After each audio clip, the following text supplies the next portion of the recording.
Eu me chamo Daiane Rufino, sou estudante do programa de pós-graduação em História do Brasil da Universidade Federal do Piauí, em nível de doutorado. Vou apresentar aqui um recorte da pesquisa que venho desenvolvendo no âmbito do curso de doutorado, sob a orientação do professor doutor Edvard de Alencar Castelo Branco. Esse trecho da pesquisa, recorte da pesquisa que trazemos para apresentar nesse evento, é intitulado Como se chega a ser o que é, as metamorfoses do poeta e jornalista Torquato Neto. Quem é esse sujeito que tomamos nessa pesquisa como sujeito histórico? Ele nasceu na cidade de Teresina, no estado do Piauí, no nordeste do Brasil. Viveu entre os anos de 1944 a 1972, vivendo apenas 28 anos de idade, tendo uma vida de uma produção intensa no jornalismo, nas artes, como letrista, como poeta. Após a sua morte, Torquato Neto tem uma imagem consolidada na história, em diversas áreas de estudo, nas letras, na história, nas artes, como um poeta vanguardista, como um jornalista contracultural, como letrista da Tropicália, como um cineasta do cinema Super 8. Né? Então, Torquato é solidificado nesse lugar de vanguarda, nesse lugar de transgressão. Mas quem foi Torquato Neto antes deste momento de se solidificar com essa imagem contracultural, vanguardista? Pensando nessa questão, a pesquisa foi investigar o antes, né? Como se constituiu essa identidade, ou as identidades de Torquato Neto ao longo do seu percurso de vida. Então, para analisar isso, nessa parte da pesquisa, analisamos 3 textos específicos escritos por Torquato Neto entre os anos de 1960 e 1961, quando ele era adolescente, com apenas 16 e 17 anos de idade. Os textos são intitulados Egoísmo e Altruísmo, Problemas do Nosso Tempo e Problemas da Juventude. São textos que apresentam as ideias de um adolescente conservador e cristão, mas muito preocupado com questões filosóficas, morais e sociais. Um outro Torquato totalmente diferente daquele que foi solidificado como a identidade de um poeta marginal. Busca-se entender como ele se chegou a ser o que foi, nos moldes das reflexões trazidas pelo filósofo espanhol Jorge La Rosa no livro Pedagogia Profana, especialmente na primeira seção do livro, intitulado Primeira Parte, Como se chega a ser o que se é. Jorge La Rosa faz uma reflexão, uma interpretação dos escritos de Rousseau, Confissões, que é tido como um marco da autobiografia moderna. Naquelas confissões, Rousseau estava buscando mostrar o seu eu, toda a sua verdade, a verdade de sua natureza. Porém, no decorrer da sua escrita autobiográfica, ele vai argumentando que os homens não conhecem verdadeiramente a si próprios e que inconscientemente se enganam, assumindo máscaras perante a sociedade. Trazendo essas reflexões do próprio Rousseau, interpretando essa autobiografia, La Rosa vai falar que o verdadeiro eu, né, é permeado de camadas que constituem esse ser, remetendo à questão da identidade do sujeito e das situações sociais precursoras que a definem, a moldam e a transformam. Nessa construção da identidade, dessas camadas que vão se sobrepondo ao eu, há um primeiro ciclo, que La Rosa fala desse primeiro ciclo, imediato, onde estão as figuras da mãe, dos familiares, a infância, a natureza.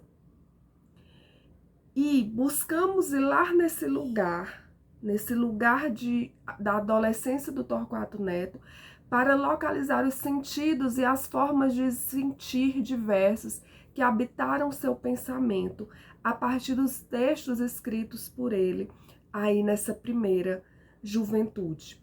Torquato Neto não teve irmãos, mas teve uma vida na infância muito próxima da mãe, uma professora primária, Maria Salomé, e do seu pai, um promotor de justiça, Eli da Rocha, além do contato muito intenso com a babá, Maria das Dores. Essas 3 pessoas de sua casa vão definir muito dessa identidade inicial nesse primeiro ciclo de vida de Torquato, que se dá aí numa família de classe média brasileira da década de 40 e 50 do século 20. Então, Torquato Neto faz uma primeira migração aos 15 anos de idade e vai viver na cidade de Salvador, na Bahia, um centro urbano maior do que a cidade onde ele nasceu. Ele vai para lá com o intuito de estudar, um hábito costumeiro dos jovens de classe média daquela época. Lá ele vai estudar num colégio católico, o Colégio Nossa Senhora da Vitória, onde dá continuidade às suas práticas de escrever poesias, se integra ao centro literário dos colegas e escreve para programas de rádio da congregação mariana. Os textos analisados nesse trabalho os 3 são escritos nessa fase em que Torquato Neto estuda nesse colégio católico na cidade de Salvador e tem essa relação com os jovens de sua idade. Então, são textos que dialogam com os demais jovens, né? Então, assim como Rousseau, nessa primeira fase da sua adolescência, Torquato não havia despertado e os seus pensamentos ainda estavam relacionados ao universo familiar, escolar, religioso, searas que desvelam outras identidades do poeta, muito distintas daquelas que o consagraram já na vida adulta.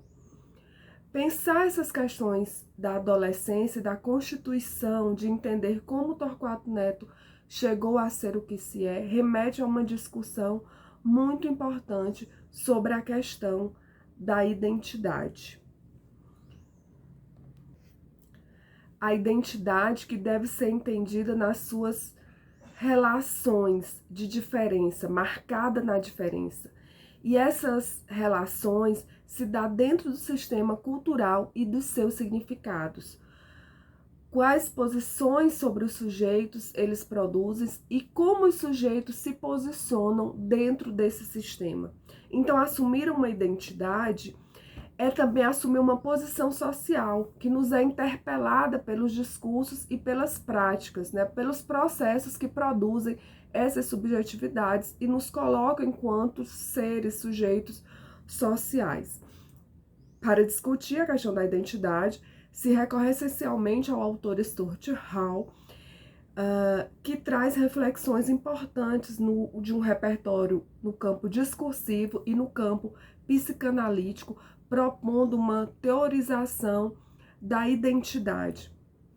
Primeiro, ele recorre a Foucault, na teoria da prática discursiva, observando a identificação como uma construção, como um processo nunca completado, marcado pela relação entre sujeito e suas práticas discursivas naquele processo de subjetivação. Na psicanálise, ele recorre a Freud, tirando a ideia de que a identificação é a mais remota expressão de um laço emocional com uma outra pessoa. Novamente, a situação relacional do outro, da diferença. No contexto do complexo de Édipo, o conceito toma as figuras do pai e da mãe, tanto como objetos de amor como objetos de competição, inserindo assim a ambivalência no âmbito desse processo de identidade. E ao propor essa teorização sobre a identidade, Stuart Hall vence várias concepções que antes já eram tidas como certa. Como, por exemplo, ele não já vem dizer que não existe mais um eu idêntico a si mesmo ao longo do tempo. Não se refere mais a uma identidade cultural de um grupo capaz de estabilizar esse coletivo numa perspectiva de pertencimento cultural. Pelo contrário, Stuart Hall vai defender que as identidades não são unificadas, elas são fragmentadas e fraturadas, são multiplamente construídas ao longo dos discursos. Então, elas estão sujeitas a uma historicização radical, como processos que vão influenciar nessa historicização, como os processos de globalização na modernidade e de migração no mundo pós-colonial. Os 3 textos de Torquato Neto, escolhidos para essa análise, dão uma mostra muito significativa de como ele foi um adolescente totalmente outro daquele jovem que se solidificou nos anos 60 e 70 nas artes de vanguarda brasileiras. Nesses textos escritos como adolescente, o primeiro deles analisado, Egoísmo e Altruísmo, publicado em 1961, no jornalzinho da escola, propõe uma discussão baseada em questões psicossociais e existencialistas, como se forma o caráter do ser humano. Nele, Torquato Neto vai defender que estaria ocorrendo uma materialização dos costumes e relaciona os princípios cristãos a princípios altruísticos, fazendo relação entre o comportamento humano e a recompensa no céu. A dualidade entre o bem e o mal, própria de pensamentos simplistas, aparece nitidamente nestes escritos, enquanto ele opõe terra versus céu, egoísta versus altruísta. O segundo texto, Problemas do Nosso Tempo, em que Torquato Neto vai intitular como o primeiro desses problemas a mocidade e o matrimônio. O jovem Torquato Neto, com apenas 16 anos, vai falar do casamento como um laço sagrado e associa os divórcios à imaturidade de casais muito jovens. Esse menino, então, adolescente Torquato Neto, vai falar sobre os costumes, os comportamentos sociais e faz veementemente uma defesa do sacramento cristão do casamento como um rito essencial para a vida. E mais, os casamentos duradouros como a base da organização social. A moral cristã permeia toda a reflexão que Torquato Neto expressa ao propor discutir a relação juventude e matrimônio, fazendo uma ponte direta com o bem social. O vocabulário usado por ele é permeado por expressões que são frequentes no ambiente católico, como laço sagrado, degenerar-se e outras. O terceiro texto, Problemas da Juventude, é um discurso para ser proferido num grêmio estudantil e fala sobre o futuro das gerações, a Guerra Fria que o mundo vivia naquele momento e o quanto os conflitos internacionais traziam incertezas. Ele fala de uma juventude desnorteada, que precisa ser orientada para alçar um futuro melhor. E ele se coloca nesse grupo dessas pessoas com mais discernimento, com mais hombridade. Recorre aí a uma masculinidade para falar de características importantes na constituição do ser humano. Então, o Torquato Neto é um outro totalmente diferente daquele que se constituiu anos posteriormente. Então, a primeira constatação que se tira é que o eu não é senão uma contínua criação, um perpétuo devenir, uma permanente metamorfose que, como diz Jorge La Roça, sua força impulsionadora no processo narrativo e interpretativo da leitura e da escrita vai constituindo novos eus, novas essências, dentro sempre de um processo de metamorfose dessa identidade.